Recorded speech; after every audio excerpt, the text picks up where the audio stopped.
Good afternoon.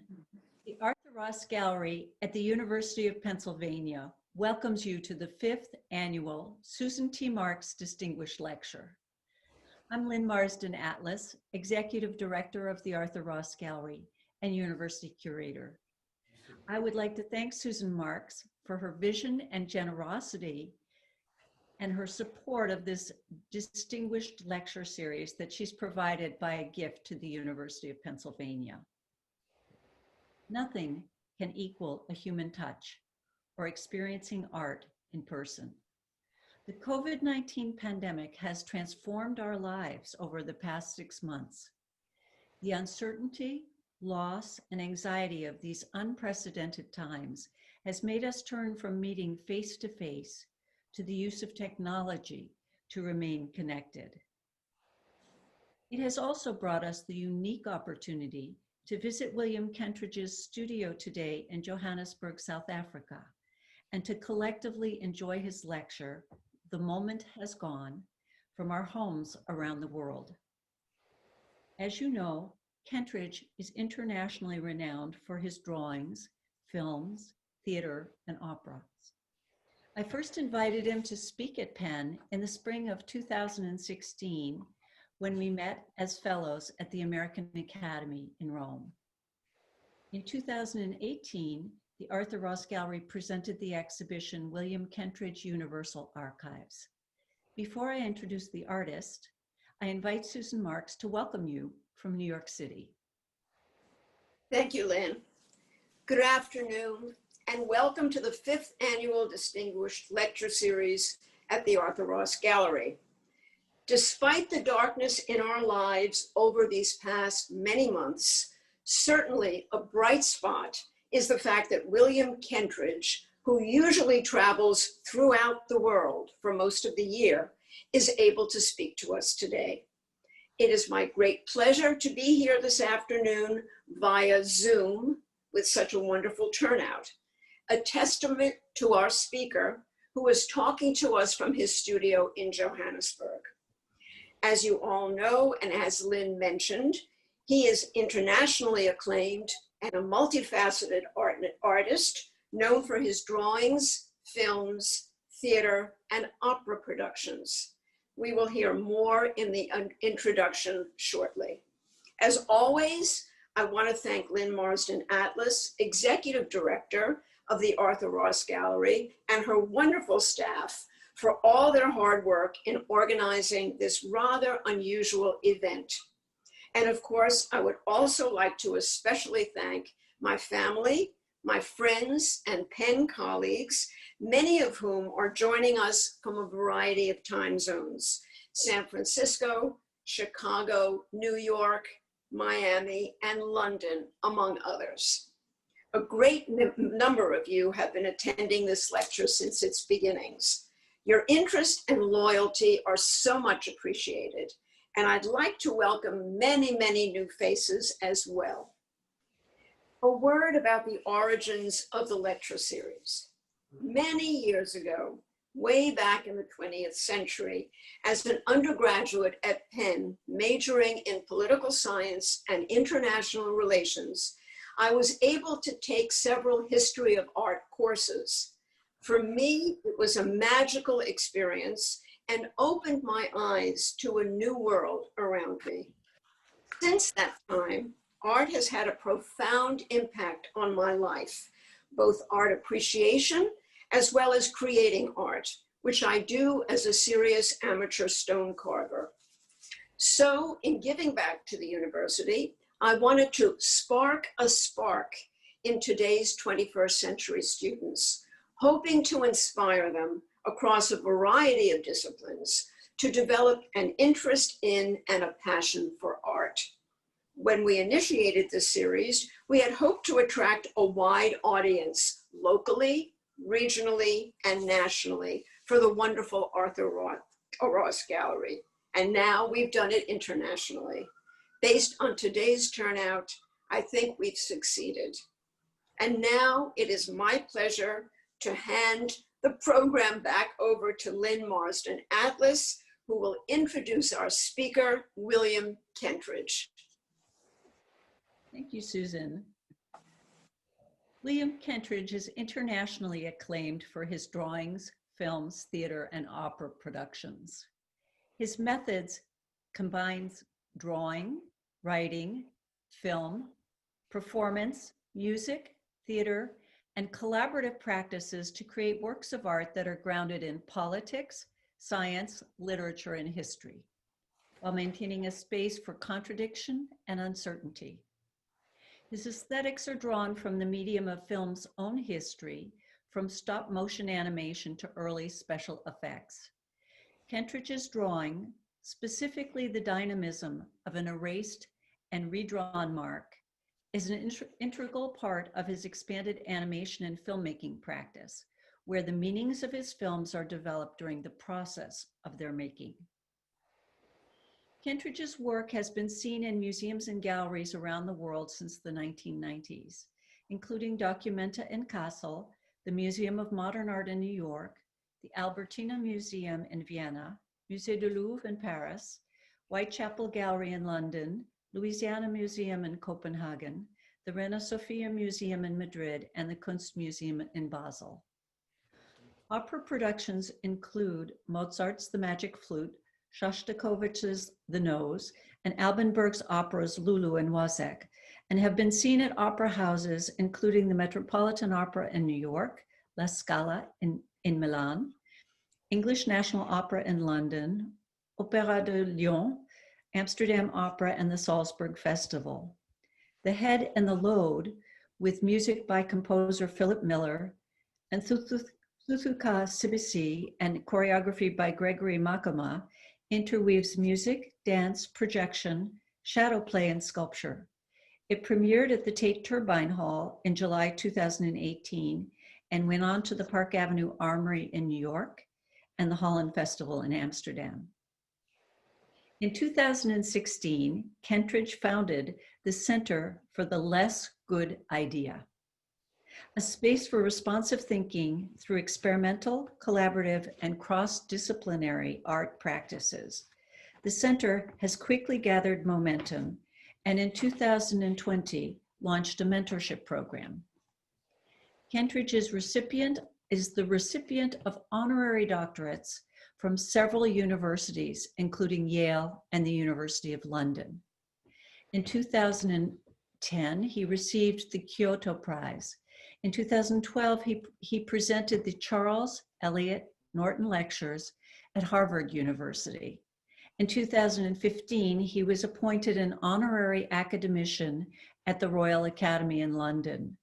In 2017, he received the Princesa de Asturias Award for the Arts, and in 2018, the Antonio Feltrinelli International Prize. In 2019, he received the Premium Imperiale Award in Painting in Tokyo. Please welcome William Kentridge. Good evening, and thank you all for being here to listen to this. This is indeed extremely strange times, and I'm going to be talking quite a lot about ideas that emerge from this moment that we are in. Lynn and Susan, thank you so much for the very generous introduction.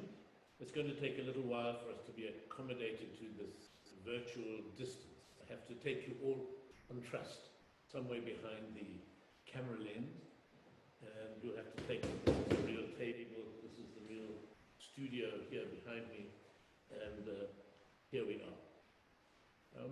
Let's start with something very familiar. Familiar in that I'm sure you've all had similar experiences. This is a dream I had, I think at the exact time that you had the rather catastrophic presidential debate 2 nights ago.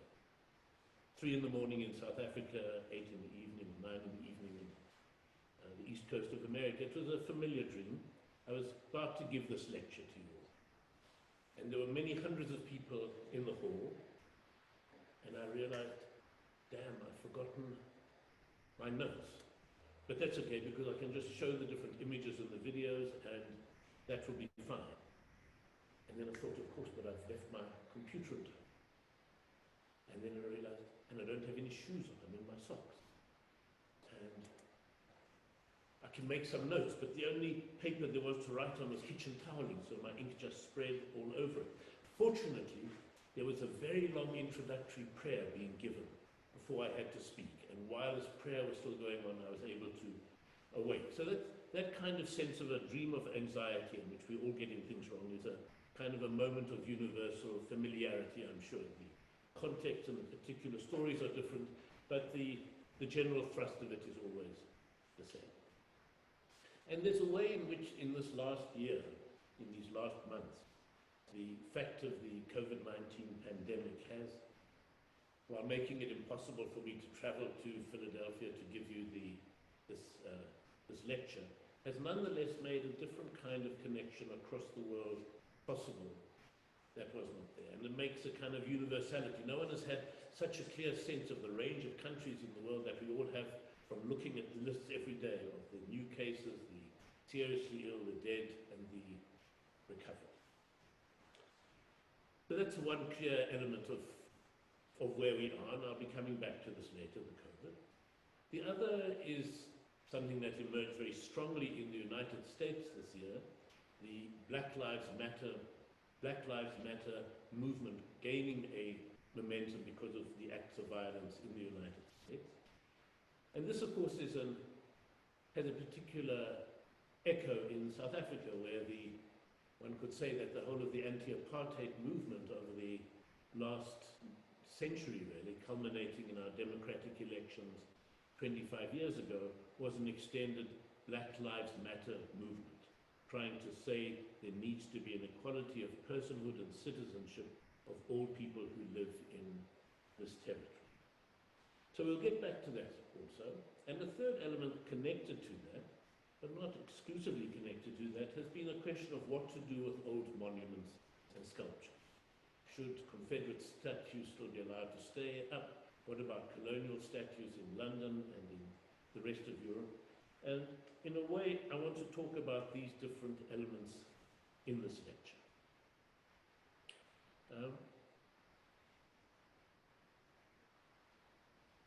This year has certainly been a chance to look back, and there are a lot of paradoxes connected with it. But, of course, the central paradox is that I do a lot of work in theatre, in performance, in opera, and during these last months, this has been catastrophic for my colleagues and friends who are performers, who are singers, who are dancers, and who have not only not been able to earn any income during this period, but have not even been able to practice their métier. And this stands in for the millions of jobs lost in South Africa and the millions of other jobs lost around the world, and the complete disproportion between the size of the disease and the size of the economic disaster and pain that it has caused around it. And an immediate note, we had a very strict lockdown in South Africa, and then that was eased, and in the ease, many of the members of my studio contracted coronavirus. 13 of us had it, 13 of us recovered. And so for the last months, we've been blessed with a more or less COVID-safe zone in which to work. We can't give the disease to anyone, we can't get it from anyone. So it's been a very safe bubble to work in. And the other side of the paradox is that I've had 8 months of not leaving my studio.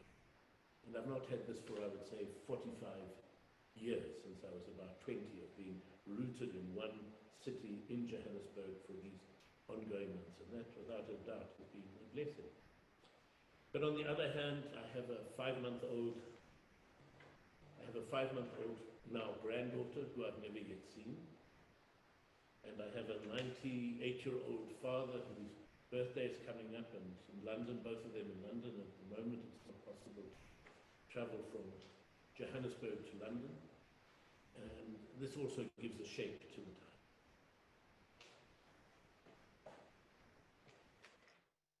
Okay. This is also a period in which language has been very fraught. One is aware of all the images of taken in different cities, different parts of the world of the heatedness, of the passion and the rage which has been flowing through the world. And at a certain point, you have a sense language falls apart. And what you have is a rage which cannot hear another voice. This is certainly one of the elements of the fragments of the debate that I saw shown on local television. So it's also a question about language. Now, there are several questions which I'll answer in relation to talking about the studio, talking about uncertainty, and talking about making a place for language to be rested or reset. Can I just check that you're not still getting questions about being able to hear me and that people can hear me now? Okay. Yes, the audience has confirmed we can hear you. Good. So there's a long-term question. I'm an artist who works in the studio, and this is where my work has been done for the last many decades. But there's a question, a long-term question. Should one's response to the world be there out on the street, giving direct political messages, images, or direct political engagement? And what does it mean to retreat into the studio where answers are metaphoric, where there are allegories of what's happening in the world? And when one thinks about history and one thinks about monuments, there are, I suppose, two different ways of approaching it. One can approach it on the street, in which my opinions are there, but I don't think of any more interest than many other people. There are observations from outside the studio. And here what I would say about the questions of monuments and what to do with old statues would be to say that there is no good solution. There are only bad solutions or imperfect solutions. And one has to find the less good idea. Every grand, major idea has always to be bolstered up with so much violence for it to be heard that in the end one is left with that violence rather than the idea. This was the idea behind this founding of the Art Center, which was referred to earlier, the Center for the Less Good Idea in Johannesburg, a multidisciplinary center where musicians, artists, writers, dancers, choreographers come together to find the energy that comes from improvisation, from working across disciplines, for working with uncertainty and doubt. With regard to statues, of course, it's clear that it doesn't make sense to take everything down. It's not an adequate solution to what to do with memory and historical memory and responsibility, but leaving everything as it is, with the current hero still there, with unquestioning of the history of particular epochs as marked in their monuments, is also an unsatisfactory solution.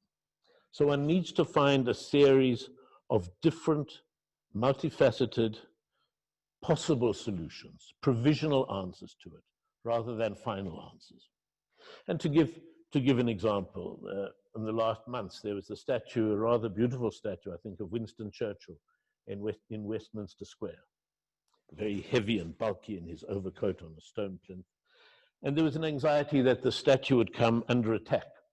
And so not the protesters, but the city itself erected a wooden wall all the way around the statue. And that seemed to me a very good solution as to what to do with that statue.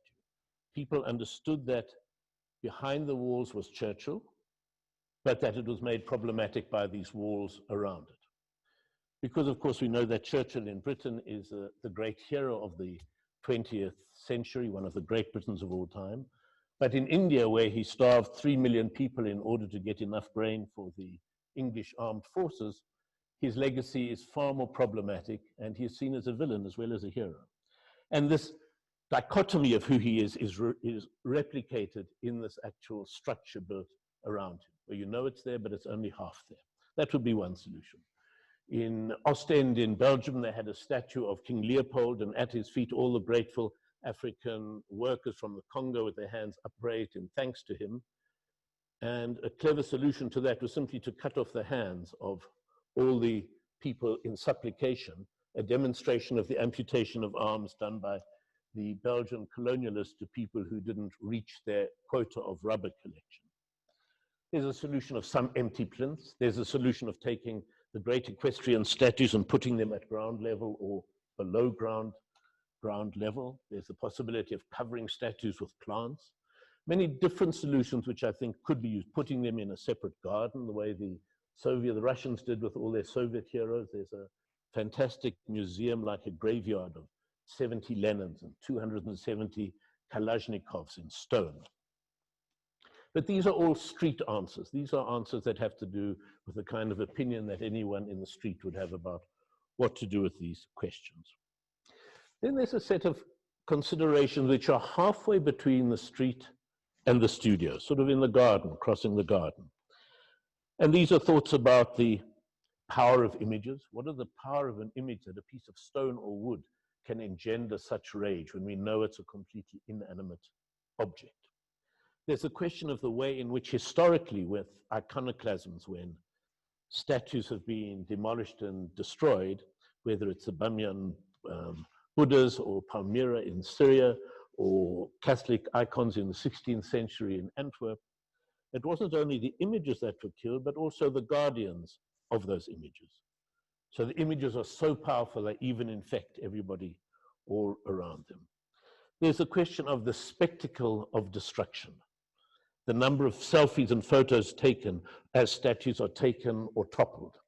So that as a piece of performance is a vital part of their. There's the question of whether it's our obligation to remember or our obligation to forget. If the only path to kind of peaceful coexistence is forgetting, how are we to deal with it? We have to acknowledge that a monument is placed there to try to remember for us, accepting that we will forget, but the monument will take it on. A bit like canned laughter in a sitcom, where you don't actually laugh, but the television laughs on your behalf. The monument takes on that duty and does the remembering for us. Now, these are all answers, again, outside of the studio and considerations. But I now want to do, and for the rest of the talk, I'm bringing us into the studio. And that is to say, one comes into the studio as a place where thinking has to happen in material. The thoughts have to dissolve into a physical manifestation, a piece of paper, pencils, charcoal, some other physical object which can be manipulated, changed, see how it should shift, and to be led by what the material suggests as a way of thinking about a question. So the nature of the studio is very simple. One could describe it both as a physical space, the space around here where objects in the walls are filled with different objects in the studio. And one walks around the studio and has a kind of peripheral vision of all the different things one sees in it. And one has a kind of peripheral thinking about these ideas. So the studio is a kind of an expanded head in which the journey of thoughts across one's head here is expanded into the walk across the distance, the 7 or 8 meters of the studio. So in the studio, there's firstly a fragmentation of the world, a rearrangement of the fragments, and then the fragments are being sent out as different forms, as a drawing, as a sculpture. And there is, of course, a great provisionality on this. The objects are rearranged into one form, but they could very easily be arranged into another form. So there's an acceptance of provisionality and uncertainty in the work that is done. So to talk about monuments in this term, and I'll largely focus on sculptures and monuments, and sculptures standing in for broader conceptions and questions of monuments. They're firstly very literal ways of thinking in material. And I'll show you many short examples made over several years. So if we can see the first video, number 4, which was made, as you can see, in the last few months. You can turn the sound up.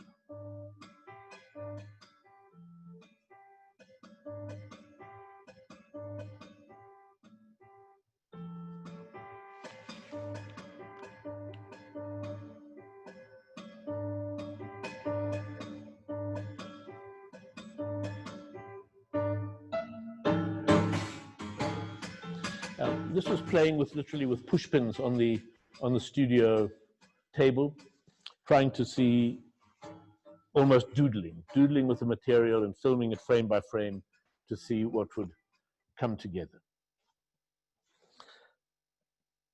So there's a provisional coherence that is found at each moment, rather than a final definitive answer. In this case, the piece of paper being pulled across the pins as actors within they could become a large crowd. They could pull down a pencil holder as a monument. It's a thinking aloud, but allowing one's hands to do the thinking. To go back from this, and one thinks of what is it to have this provisionality. And of course, one of the masters of instability and uncertainty and transformation in sculpture was Alexander Calder. And I worked on a project last year, which ended up as a chamber opera, but it was performed together with a piece called Work in Progress by Alexander Calder.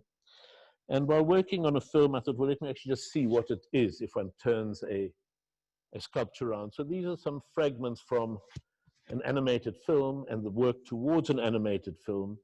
And you'll see both some drawing, the sculpture turning as if it's a Calder, and then also the process of arriving at this.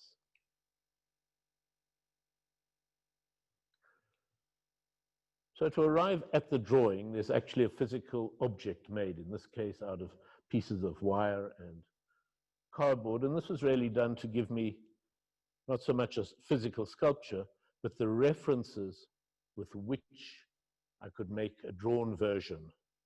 So it was making a three-dimensional object to turn it back into a two-dimensional image.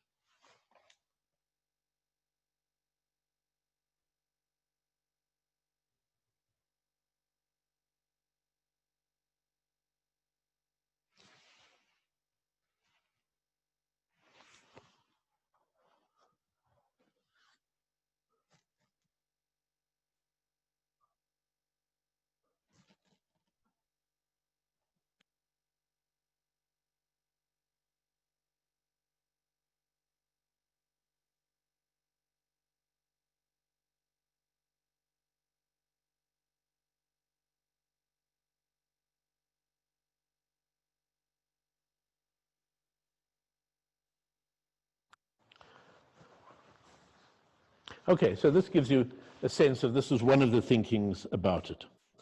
And I became through this interested in a kind of anti-sculpture. Now the central fact of sculpture is about thinking of things in three dimensions. You have a three-dimensional object, and if you turn it around, it keeps its coherence as you revolve it. And I was interested in taking that certainty away, saying you may think you're seeing a coherent image, a coherent object, but in fact you've got to understand A, its provisionality, that it's coherent for a moment, but not for all time, and B, that it is you who has to help make that coherence, that the world comes to us and we meet it halfway and we do the construction of sense as a negotiation between what comes towards us and what we project onto this kind of membrane. So these next sculptures are about constructing a coherence, turning a cat into a coffee pot. It's also an anti-sculpture in the sense that you can only see it, it only is coherent for one moment, from one particular viewpoint, when all the different elements line up, one has a sense of coherence, but as they turn and move, one is in a world of a kind of chaos. Here's another example of the same thing, a tree.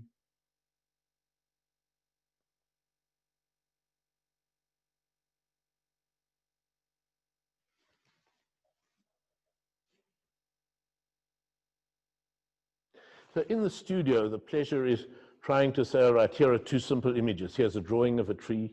Here's a drawing of here's another drawing, and how are we going to transform the one into the other? And so it's both a physical act of looking, of working with pieces of wire, with little pieces of paper, with projecting a shadow, of anticipating how the shadow will move as it turns. And giving a viewer, in this case, this was an image projected onto an opera curtain between scenes, giving a viewer enough time to be aware of the incoherence of what they're seeing, which will eventually become a coherent moment of revelation.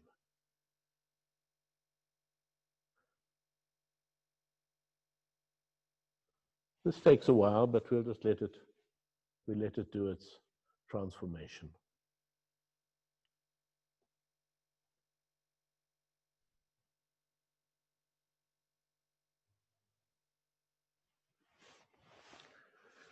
Good, so we have a tree that becomes a typewriter. It's both a transformation of a piece of sculpture, but it's also a transformation of an idea of a tree into paper, into words. It's about the solidity of the table I'm sitting at, which you can say, is it a fact? Do we look at the world as a series of facts?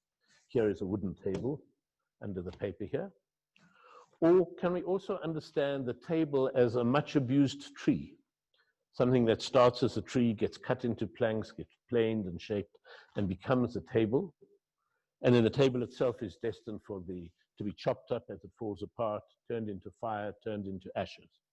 So that one can either see the world as these factual, definite things, or as this very unstable, even if it's slowly transforming, series of metamorphoses as one thing becomes something else.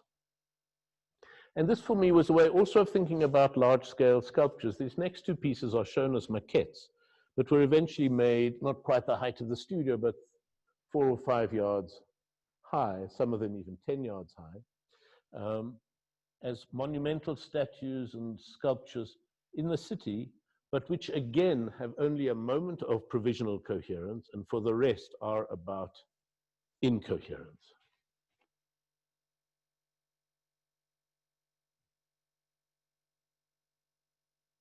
These are different moments of the piece of sculpture, different angles. It's all the same object, just being rotated. And I think the important thing is that there is one moment where it is coherent, where these struts and bars do become an image of the world on its hind legs. But that once you've seen that, you understand that that is in the sculpture, and then in fact there's the pleasure of it as a series of abstract marks. The same with this image of the image of a firewalker.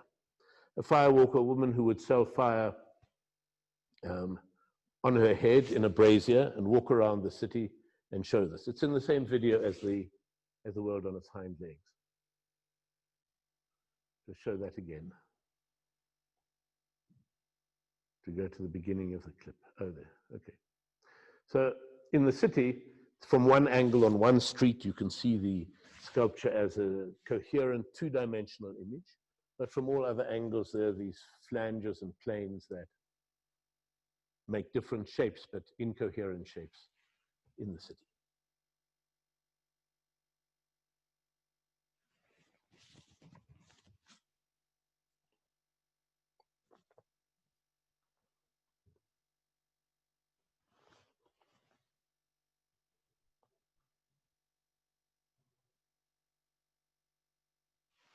So this would be something that would have been started in the studio as a maquette, as pieces of cardboard, trying to see how they could flip it around.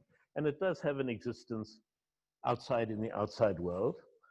It must be said that a clearly naturalist sculpture, life-size, not without any abstract elements, might well be preferred by many people in the streets. I'm also aware of what it is to put a big chunk of steel on a street corner. But it's there as a provisional answer. Both of these statues have been, or sculptures have been in Johannesburg for many years, much longer than I expected. We have a very strong market in scrap metals, and most sculptures, public sculptures, get cut up at night and the fragments of bronze or steel sold to scrap metal merchants. And I thought it would be a fairly short-lived sculpture, but it's still there after 10 years, which I'm pleased about.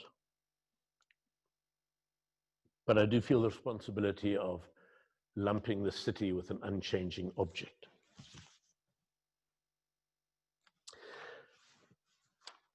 One comes to the question now of equestrian statues. One sees so many of these Confederate sculptures which have this or that general or colonel on top of his horse, on top of a plinth.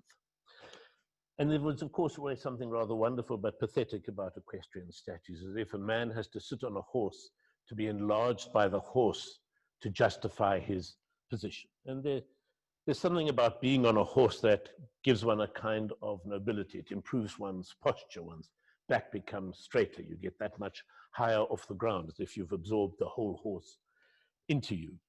And I became interested in thinking, what is it about a horse? Could one make an anti-equestrian statue? Does a horse always have to be such a noble steed? Can it sometimes be a little bit awkward and broken down? So the next section are studio reflections on making of a horse.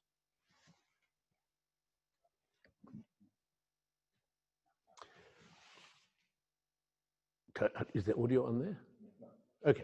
So this is about what is it one does. So you have a series of black shapes, and you start rearranging them, and you see them like a Robert Motherwell painting, black shapes on a white background. But as they come together, suddenly you recognize it as a horse. And this is a very interesting phenomenon because it's not so much about knowing what a horse looks like or knowing how to draw it, but being open to the fact that we are able and cannot stop ourselves from recognizing it. It's not about a willing suspension of disbelief when you say, oh, I know it's black pieces of paper and I'm pretending it's a horse. You know it's both things. It's both this artificial torn pieces of paper, and at the same time, it also comes towards you as a horse, almost however disheveled and broken down it is. I mean, this is a very nice exercise for 6-year-olds. Give them sheets of paper torn up, and they will make beautiful dinosaurs, monsters, horses that we recognize with a spine, with limbs, with attitude.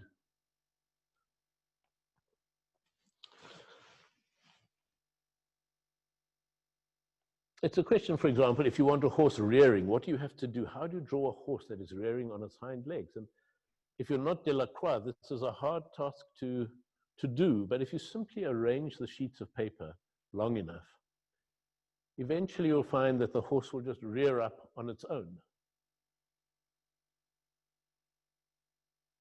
And if the weight is wrong, you can shift it back, you can shift it forward. It's both about an agency of making, but it's also about an agency of seeing.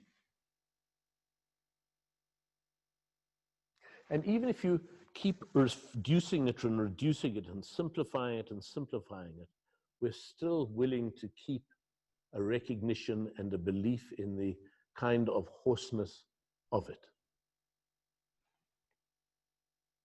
And then it becomes almost like a glyph, a calligraphic mark that signifies both the movement of a hand and the presence of a horse.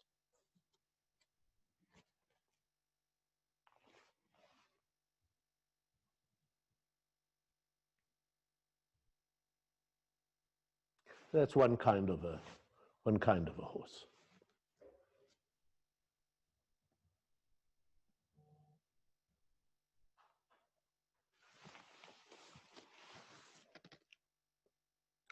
Now, this is another version of a horse. I think there's sound with this. Is there?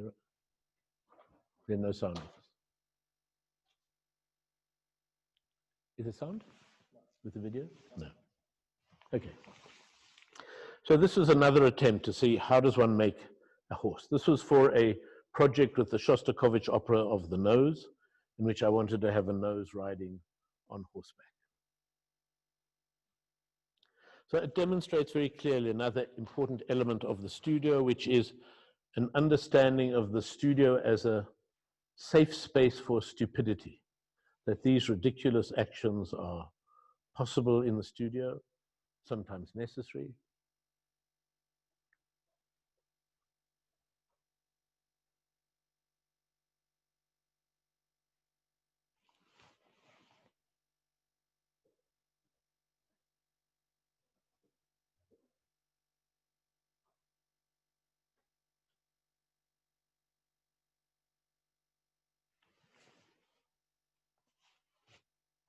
And this is the same clip, simply projected in a book with torn pieces of paper put on top of the projection.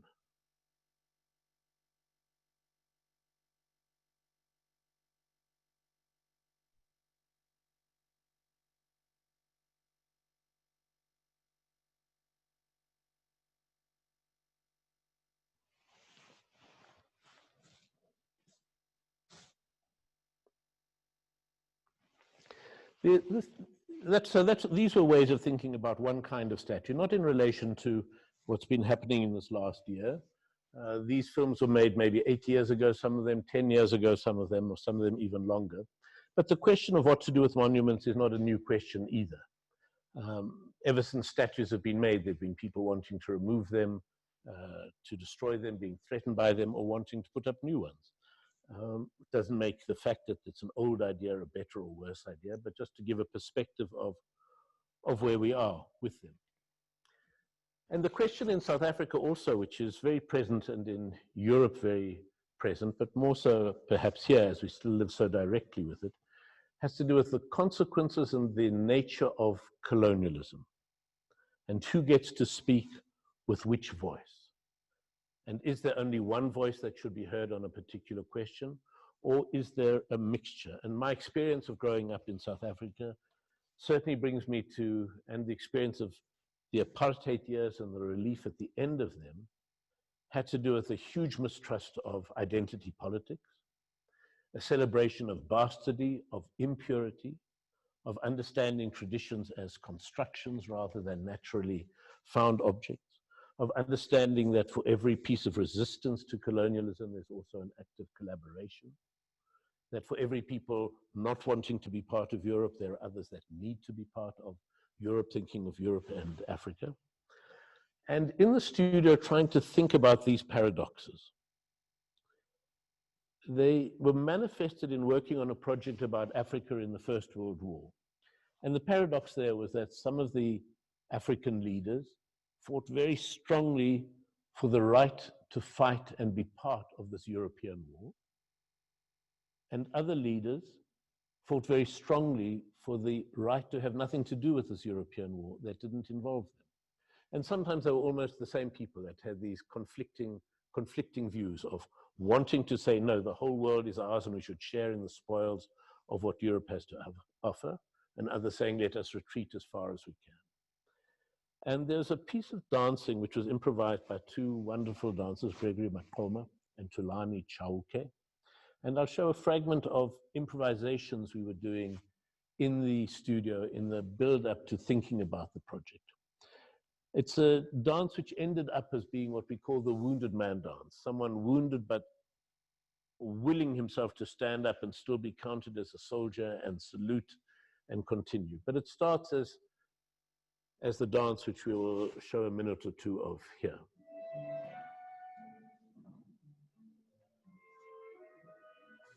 Is the sound loud enough?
Okay, so this gives a sense of one way of thinking in the studio, in the bodies. This was the thinking about the question of the paradox of colonialism, which came out of the dance that was being made. That informed in not just the structure of the performance, but the very analysis behind it as well. And to turn now briefly to the question of COVID and breathing. And obviously there's a coming together of the moments of the pandemic and the moments of Black Lives Matter in the question of I can't breathe, of the knee on the neck. And they bring together questions which are obviously with us, but which have been heightened during this period of the pandemic, of the idea of premature mortality, of being at risk. Even though we know that the risk is very small, the number of people dying is small. In the last pandemic, 50 million people died in 1918, and a very tiny percentage so far compared to that have died. So, but nonetheless, the awareness and the fear that is surrounding it is much, much greater. And one of the watchwords is this demand, which is both a kind of demand and an essential, is this idea of breath.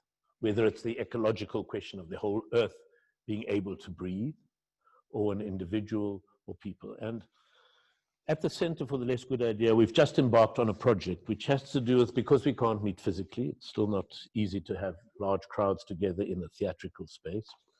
We've done many different projects, some of them online, of short films and other talks like these online, but also to try to find something in the outside world. We've started a series of billboard projects in which different artists are invited to make work to be shown on billboards at the highway going through the center of town. And this is a 1-minute clip of the making of one of such projects.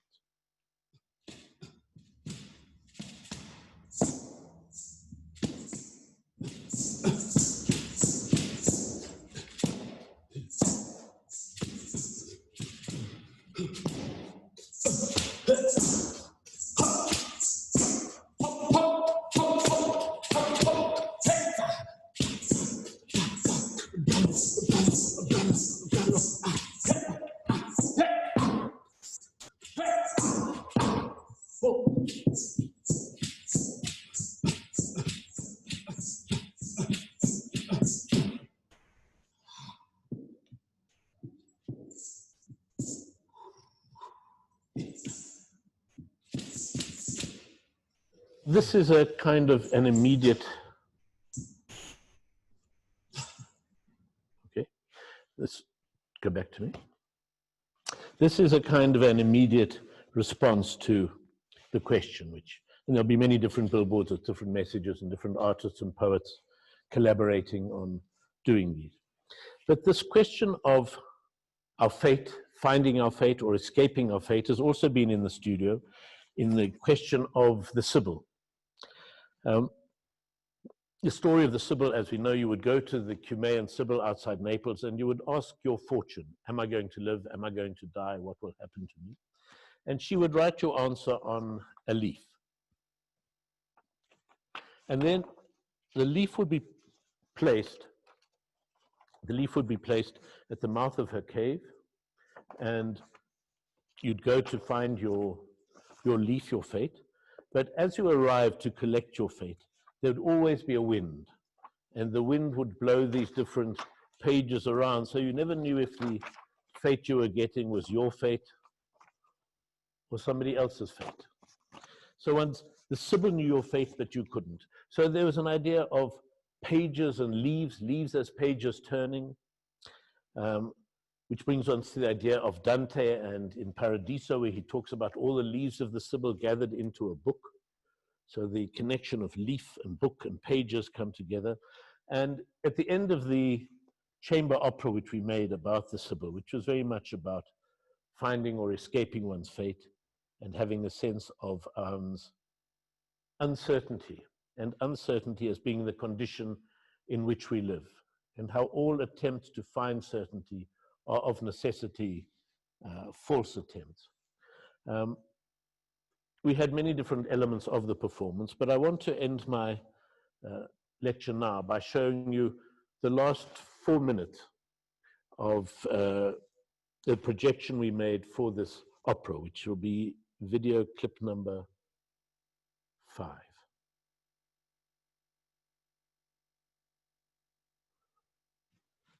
Good.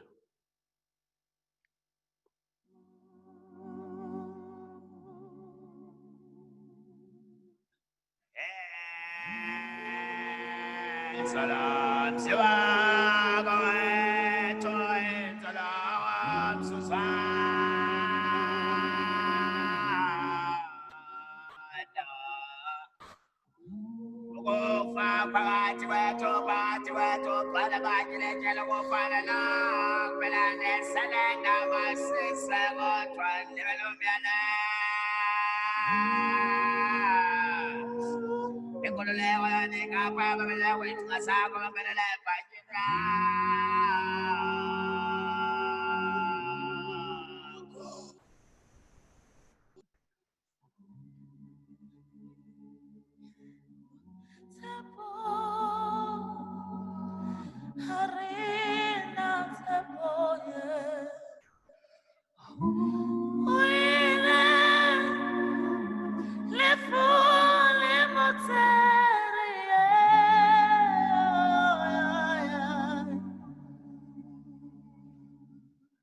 To emerge from the studio back out into the world, I hope I've given some sense of the kind of thinking that happens in the studio, which is not divorced from the world, but finds a separation in the strange materials and ways of working that are demanded by the studio. On the one hand, it's a very comfortable place for me to be sitting in the space talking to you. On the other hand, it's been very strange not seeing faces ahead of me, not hearing the rustle where one gets a sense, oh, I've been talking too long or not long enough, or people aren't following. I miss the intermittent sound of the man in the third row snoring, who's been fast asleep from the beginning of the lecture. I miss the anxiety of seeing someone get up halfway through and leave and thinking, oh God, everybody hates it, everybody's about to leave the room. All the kind of the parts of what it is to be in a community of people doing something live. But I would like to thank you particularly for watching and for listening. And I hope that in due course in the future it will be possible to be present with you. I'm not sure if there are questions. If there are, if they're sent on to me or if somebody announces them, I think there will be. I'm happy to answer. But I won't take offense if any people at this point say, I'm off to have lunch or make myself a coffee. Thank you. Thank you, William, so much. And here I am. I don't know if you can see me, but I was planning for the last part of the spectacle. So I do have some questions here. Okay. Let me see. The first question actually is, are politics too radicalized now? And what can the arts do to improve the political situation? Okay, I hope that my lecture was my answer to that, which is to both have a view and take part outside in the streets, but that the responsibility of the artist is to practice their métier to their utmost ability and to understand the debt to the métier. And in the end, the work will show who you are. If you're radical or conservative or arrogant or over-modest or narcissistic, this will come out in the work. And that's for me the role and the importance of the artist. Not a question to say, is the world too radical? No, it needs a good dose of radicalism to try to get it out of the mess that it's in at the moment. Thank you. Another question. Thank you so much. How do you work with collaborators in your studio? Can you offer another example? I can offer many. I mean, for this lecture, I've had Chris and Jacques who've been here with cameras and with trying to do the connection and inventing ways of showing the video into the lecture. So that's one kind of collaboration. The other collaborators aren't present here, dancers. The one thing that doesn't work with collaboration is the drawing. The drawing I have to do on my own. That I can't get someone to help with. But for music, I'm not a musician. For editing, I'm not a film editor. The key thing about collaboration is finding people who share an understanding of uncertainty and who are able to come with an openness to allowing things to be discovered rather than being certain of how they think something should be done in advance. And also the other thing is to work with, to find the collaborators and hang on to them for dear life. So there are many performers, musicians, designers that I've worked with for a decade or 2 decades. And that makes for a kind of shorthand of conversation, a large common reference of work that we've done and ways of working, and a mixture of finding new people to work with and hanging on to familiar collaborators. Great. The next question is, I would like you to comment on what might be called the politics of provisionality after your talk.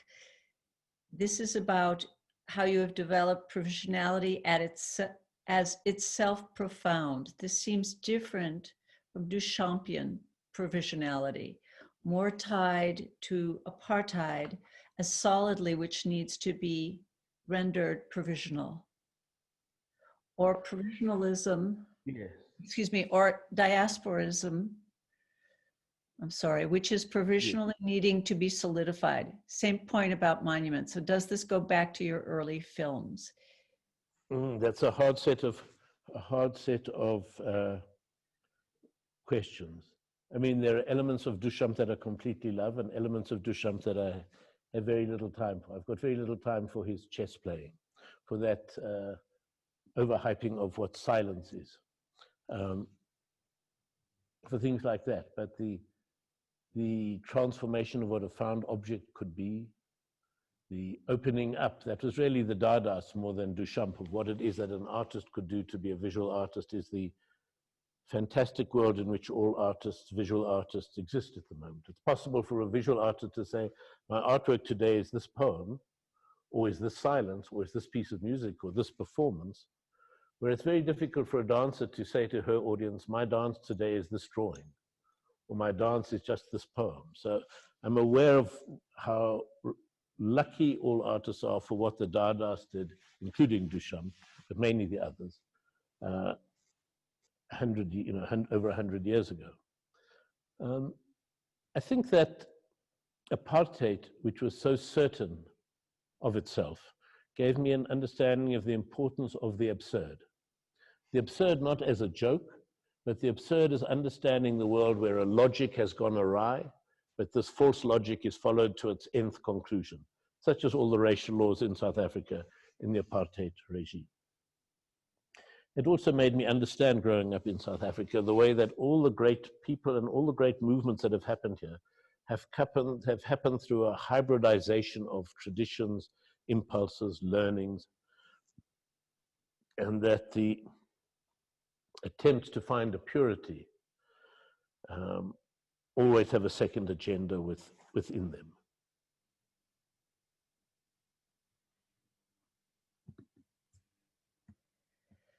So there is a politics of provisionality, but I'd be hard-pressed to describe it more than that way.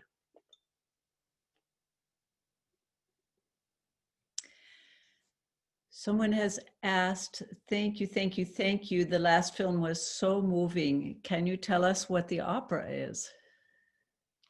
It's a chamber, the opera is a chamber opera that was made for Rome Opera last year, called Waiting for the Sibyl. And it's a one-act opera, and it's the second part of a double act. The first part being a 19-minute piece that Alexander Calder made in 1968, called Work in Progress. And our piece was conceived as not a continuation or response, but a different way of thinking.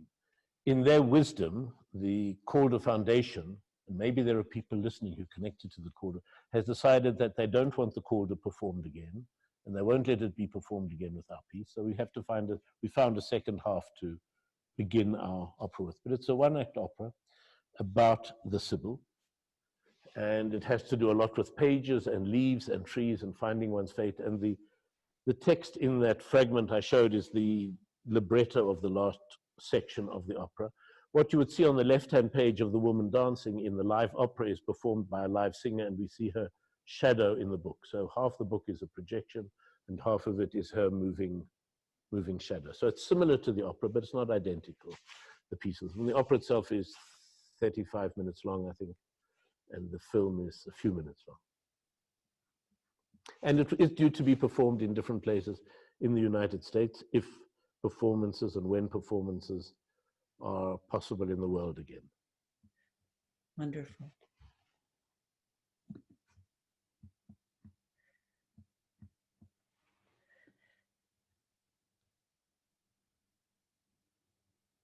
This may have been asked and answered many times over, but Mr. Kentridge's career, but can he address the monochromatic nature of his artworks? Was it an early deliberate choice? And thank you so much for a great lecture. No. You know, there are some people who, when they're born, are able to sing in tune. I have a grandson who sings beautifully in tune at a very young age. And from the age of 0, I could not hold a tune and still cannot sing in tune. So I'm able to hear when someone else is out of tune. I'm very sensitive to good singing, But the gap between knowing how something should sound and the sound that comes out of my voice is calamitous. And in the same way, I would say with colors. It's not a principle that I won't use colors or that I think colors are wrong. But when it comes to mixing colors, I'm tone deaf. I always get it wrong. I think I'm going to mix these two particular colors and they come out not the way I expect. So I work with color in different ways. In the operas, I work a lot with color, but I work with the designer who brings the color into the sets and the costumes, which is where the color comes in. In my own work, I often, particularly with tapestries, often work with color, but there it's almost always a found color. So I'll find an old map. And maps have a wonderful specificity of period. You find a German map of 1906 has a color palette, which is very different from a British map of 1840. The dyes are different, the things, and there's a kind of coherence. And so if I really do need colors, I will very often look for sources that exist. I mean, this green here doesn't translate very well in the video, but was very carefully copied from a green I found in an old map.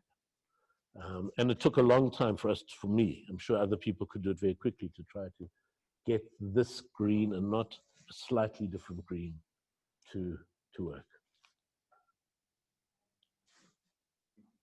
Yeah, I mean, like this beautiful lamp, to find the green of this lamp. I didn't want the exact green, but it's became pretty close, which is both the color in itself, but also carries with it a whole series of associations of time. And the nice green enamel bowls and things that we have. Yeah. Another question, William. Thank you, William. I appreciate your work so much as a Black female contemporary artist. Any advice you might have for someone like myself? I'm not sure. I mean, I think the circumstances are so different in different places. On the one hand, it is a moment where there are a lot of people understand the gap, the lack that there has been, this emptiness in the world of its artists being only half the population. I think the National Gallery in London this week opened for the first time its solo exhibition of a woman artist, Artemisia Gentileschi. There's been the historic blindness to what Black or African artists have made, or people who are not of European origin, whether it's in Australia. There's a historic blindness to what was being made, and that is being addressed. So on one hand, it's a much better moment to be a young Black woman artist than it would have been 20 years ago, maybe even 15 years ago. Having said that, I don't discount the ongoing invisible and visible breaks and resistances to what it is to flourish in the world. And certainly I'm very aware of the opposite circumstance that I grew up in and indeed live in. My advice would be to keep working in the studio, and in a more practical sense, to find the companionship of other similar artists, not to work on the same objects together, but to work in parallel for the conversations that are possible, for the support, and also for the visibility of showing work in a group together as a way of first being seen. But there are now so many fantastic examples of writers, of artists, of musicians, that it is not as if it is a complete empty terrain anymore.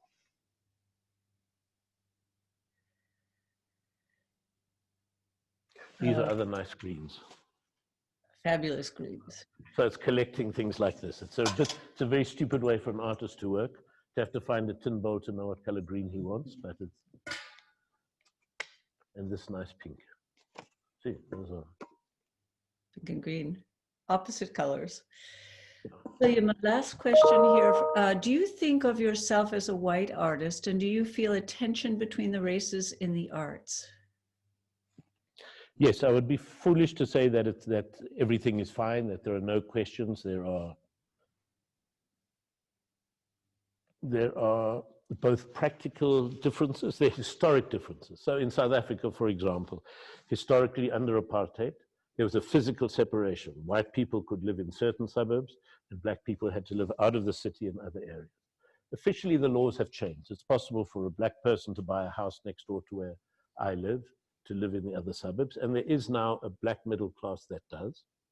But fundamentally, the vast majority of the South African population, which is black and poor, live outside the city center and have very different prospects ahead to what is now a middle class in which there are an equal number of black people in the middle class and white people in the middle class, but the white population is a very small percentage of South Africa. And this is reflected in artists who live right in the center and others who have to travel for 2 hours to get into the city, to their studios, to work, different accesses to arts education, ease of travel. You know, it's much easier if you're someone who's got family overseas and you know these friends to navigate your way through other parts of the world. So I would not say that the differences have disappeared or the terrain is by any means equal. It's certainly less terrible than it was. But there's, and we know in America it's been 150 years, more than 150 years since the end of the Civil War, and the legacies are still enormous. In South Africa, it's only 25 years since the end of apartheid. We've got a long journey ahead of everyone here.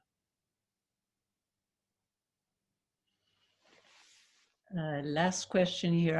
I said that the last time. I am reminded of the Hindu god of creation and destruction. Any similarity to your thinking? Any similarity to my, I think that I don't really know the details of the theology, but the idea that things are broken down and reconstructed. There's a sense in which an artist is always struggling against entropy, taking fragments that should mean nothing and resisting that and turning them into something that could mean something, that could have a kind of a meaning or a shape, which is both a kind of a tearing of an image up and then a reconstruction of another image from it, is the act of destruction and creation. So I don't flee from that question, but it seems a little bit grandiose. Good. Thank you, William. Okay. This has been an extraordinary time in your studio. Good. My pleasure. Thank you so much. Thank you so much.